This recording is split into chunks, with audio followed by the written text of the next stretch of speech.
Bonjour les amis, j'espère que vous allez tous bien. Ici ça va. Euh, Pensez à vous abonner, mettre un pouce, taratata, tout ça. Les femmes et les mères des soldats, toujours pareil, il y en a besoin. Je vais vous parler justement des soldats aujourd'hui. C'est pour ça que je fais vite fait cette vidéo là, parce que j'ai reçu des informations importantes. Donc on m'a donné une info que j'ai vérifiée auprès.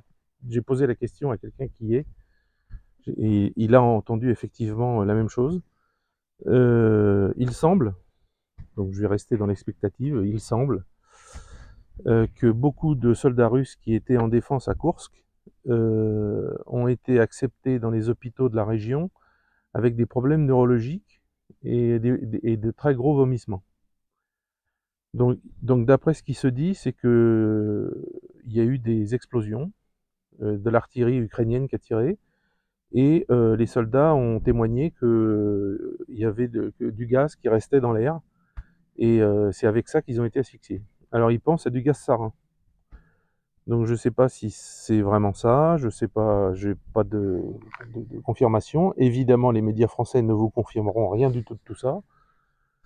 Moi, si j'ai des confirmations dans l'avenir, bah, je vous le dirai.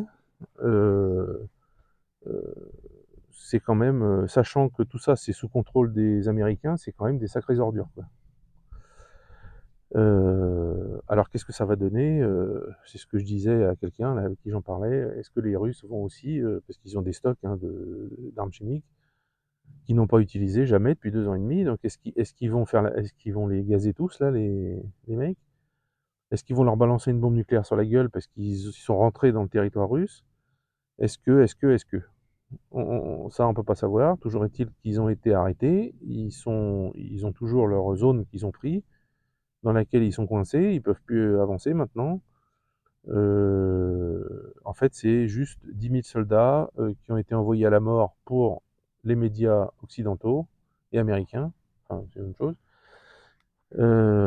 et qui vont se faire tuer juste pour que vous ayez un gros titre dans les journaux de chez vous ou à la télé sur LCI en disant les Russes ont envahi Moscou, quoi, presque. Parce que d'après ce que quelqu'un m'a envoyé, c'est tout juste s'il n'y a pas un journal français, je sais plus qui, je sais pas si c'est Le Monde ou je sais plus, qui disait que les Russes avaient pris la moitié de Kursk. Alors que c'est n'importe quoi, quoi. Voilà, donc cette histoire de gaz sarin, bon, moi ça me chiffonne parce que c'est quand même un truc, c'est vraiment dégueulasse. C'est ordurier d'avoir fait ça. Il n'y a pas, y a pas d'autre mot. La guerre, c'est la guerre. On tue des gens, je sais, c'est horrible. Mais utiliser des gaz, je pense qu'on est assez bien placé suite à 14-18 pour avoir eu des centaines de milliers de morts français et allemands à cause de tout ça, et qu'il était hors de question, suite à tout ça, d'utiliser les gaz de combat. Mais vous voyez, il y a des gens qui en ont rien à cirer. De toute façon, pour moi, c'est tous des nazis là-bas. Les Américains, je sais pas quoi en penser. Est-ce qu'ils sont devenus néo-nazis aussi? J'en sais rien. C'est... Alors, je le sais par quelqu'un. Je le sais par quelqu'un. J'ai posé la question aux soldats que je connais et ils m'ont dit oui, oui, on a entendu parler de ça. Et comme je vous le dis, l'information, c'est pas de dire que oui, il y a eu, c'est que les hôpitaux de la région reçoivent des soldats qui ont des gros problèmes neurologiques et qui étaient sur le front, quoi. Donc qui ont été vite reportés à l'arrière parce qu'ils ah oui, ils tremblaient beaucoup, problèmes neurologiques et vomissements. Donc on n'a pas ça en buvant de l'eau de la rivière. Hein. Faut pas prendre les gens pour des cons. Donc l'OTAN utilise des gaz chimiques. Euh, alors évidemment, comme c'est par armée interposée, c'est les Ukrainiens qui utilisent les gaz chimiques, mais vous le savez bien et vous avez bien compris que pour envoyer un HIMARS, pour envoyer une bombe, pour envoyer n'importe quelle bombinette que les Ukrainiens envoient, s'ils envoient à tel endroit, c'est que les Américains, ils ont des satellites au-dessus et puis qu'ils leur disent c'est là qu'il faut bombarder. Donc ça veut dire qu'ils sont responsables. Et alors si avec ça il y a des gaz chimiques, ça c'est ignoble. Alors deuxième information, ça c'est un truc, c'est autre chose.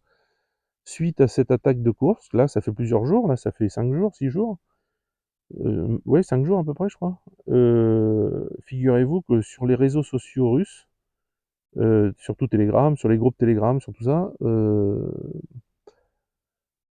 ça devient pour les gens, comme ils sont rentrés dans le pays, ça devient pour les Russes, les civils, pour tout le monde, ça devient une guerre patriotique. C'est plus la petite guéguerre avec les Ukrainiens. Là, ça arrête pas de parler de mobilisation générale, ça arrête pas de parler de tout ça. Bon, est-ce que ça va être fait? Je ne sais pas. C'est pas les gens qui décident, hein, c'est l'État. Et puis dire aussi que, alors ça, c'est quelqu'un qui me l'a dit tout à l'heure là, qui suit justement ces réseaux-là et qui dit que en fait, elle a vu dans les, elle regarde aussi les réseaux des qui sont, comment on dit, de l'opposition contre Poutine. Et il y a énormément de gens dans ces réseaux qui sont inscrits à ces réseaux qui sont en train de retourner leur veste, c'est-à-dire de commencer à dire qu'en fait, bon ben, cette guerre, on avait bien de la raison de la faire, parce que vu comment ça se passe, ben, ça nous serait tombé sur le coin du nez un jour ou l'autre, donc on a bien fait d'y aller en premier, et qu'il va falloir y aller de toute manière. Voilà ce que disent l'opposition en ce moment. Donc si l'OTAN m'entend et qui voulait, hein, les petits loups, et qui voulait renverser Poutine parce que les gens allaient être contre et tout ça, ben en fait ils ont fait exactement l'inverse. Même l'opposition est en train de se rallier à tout le reste. Et les gens parlent de mobilisation générale. Donc c'est les gens, hein, comme je vous dis, hein. C'est sous le coup de la colère, c'est sous le coup du patriotisme, etc. Vous savez très bien comme moi que le président russe, il a beaucoup plus de nerfs d'acier que ça, de patience, de réflexion, donc c'est pas un mec marié avec un travelot, c'est pas bon bref, c'est pas un grabataire, c'est pas tout ça quoi. Vous voyez ce que je veux dire, hein. Donc voilà, donc gaz sarin on pense, pour le front. De ce qu'on a discuté, tout le monde pense que c'est ça, puisque les symptômes apparemment c'est ça, ça serait ça. Ou quelque chose de similaire, voilà, c'est ça qu'on m'a dit. Gaz sarin ou quelque chose de similaire. Bon, évidemment, les gens ne sont pas tous spécialistes des armes, des gaz de combat, hein, vous et moi non plus. Bon, donc, mais ils leur ont balancé quelque chose sur la tronche et ils sont bien atteints. Ils tremblent, ils vomissent et problème au cerveau. Ils n'arrivent plus à réfléchir. Bref. Moi, je me souviens qu'à l'armée, on avait ce genre de truc et qu'on avait tous une petite boîte. C'était à l'époque de la guerre froide, hein. On avait tous une petite boîte avec ce qu'on appelait de l'atropine. C'était une seringue avec du liquide jaune dedans et une grande aiguille. Et on nous disait que si on se sentait partir, s'il y avait un gaz innervant russe qui nous avait été envoyé, alors il disait du gaz hilarant parce que comme c'était énervant, bah, ça vous bousillait les nerfs puis vous rigoliez avant de mourir. Bon, à la rigueur, c'est pas mal, non? Enfin non, je rigole. Euh, il fallait mettre la grande aiguille sur la seringue et se la planter dans le cœur. Alors, bon, pas cool quoi. À la rigueur, le faire sur quelqu'un qui a ça, bon, mais se le faire à soi, c'est chaud, non? Enfin, c'est ce que je pensais à l'époque. Moi, je sais pas si j'aurais été capable de faire ça, hein. De me faire une auto-piqûre dans le cœur. Bon. Mais plus tard, quand j'étais flic, j'ai eu une de mes collègues à Caen qui avait tenté de se suicider en se plantant 3 fois un couteau dans le cœur. Donc, il y a des gens qui peuvent le faire. Voilà. Et pour la petite histoire, puisque je vous en parle, elle a été sauvée. Elle a été à l'hôpital, elle a été voir des docteurs, des psys, des machins, parce qu'en fait, c'était avec son problème avec son mari, les enfants, le boulot, enfin tout quoi. Et puis, elle a fait une demande au bout d'un an pour reprendre son service, reprendre son arme, etc. L'administration lui a dit oui. Elle a pris son flingue, elle est descendue dans les vestiaires et elle s'en est tirée une dans la tête. Voilà, elle s'appelait Cathy, c'était une copine. Bref, donc bon bah c'était l'info que je voulais vous donner, voilà cette histoire de gaz. Et puis bon, ils sont arrêtés, hein, ils avancent plus là, ils peuvent plus avancer de toute façon.